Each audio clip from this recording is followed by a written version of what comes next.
Same to you, though, man. So you've been in for about 3 weeks, 3.5, almost 3 weeks now. What have you seen out of the backup quarterback position in the battle between Jaquin and Bryson right now? Yeah, it's a great competition right now. Both guys working really hard. Jaquin's done a lot of good things in this offseason in terms of tightening up his motion and showing more repetitive accuracy. He had some live work today with some quarterback runs, was real positive. Bryson Barnes continued to be a great operational guy, great system mastery, is working on his repetitive accuracy, but it's a neck-and-neck battle, so fired up to watch it each day. How valuable is it that Brandon Rose is here getting an early jump on his career? It is extremely valuable. Again, when you think about it, he still should be in high school right now, and he's taking some reps. He's swimming a little bit with some of the install, but the thing that really stands out about him is his arm talent. He really's got good arm strength, good accuracy. He's just still learning to figure out exactly when and where to throw the football. It's early, but what do you see from somebody like Jalen Glover as he comes into this group? Yeah, he's a dynamic kid. Again, much like Brandon Rose, early enrollee. These reps are going to be unbelievably valuable for him when he comes back for the summer workouts and fall camp. He's still learning the hows and whys, but the raw talent is there, and he's got a lot of dynamic juice about him. What was the decision kind of to move Munir to tight end instead of wide receiver? The size, the frame, the athleticism, and in the long term, looking for the next player to fill the role that Brant Keaty's had so much success with.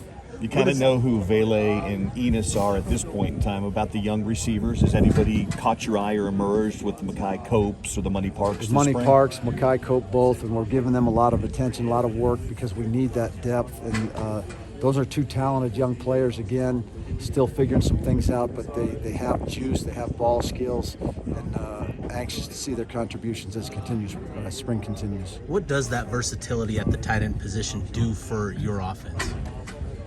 A lot. I mean, that is the offense. Lining up in 12 personnel, which is one back, two tight ends, two wideouts, but having the ability to detach both tight ends and get into a 10 look, full spread look, 3x1 or 2x2.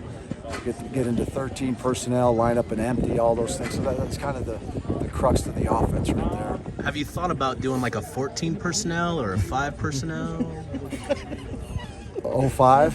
05? Not yet. We'll see. But it's player driven. So if we got those guys, and the skill set warrants that.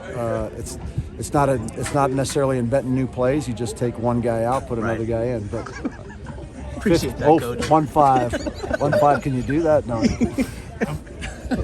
How much have you seen Cam kind of grow up and continue to be a leader here in the last couple of months? Yeah, a lot. I mean, the guy's been through it. Fourth year in the system, everything you're looking for in that type of experience in that position. His track record, the things that he's gone through, the injury, getting beat out, battling back, turnaround, seeing the whole thing.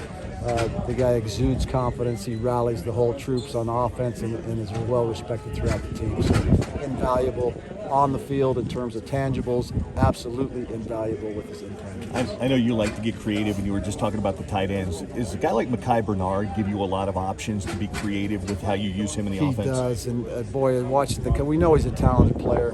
Watching the cut up from last year, what a versatile guy, dynamic in space, and a good chance to detach him a little bit in the future, but and get two backs on it. I know that would be contrary to getting 5 tight ends on the field, but having a tailback and then using Makai out of the backfield as well would be a big part of what we got.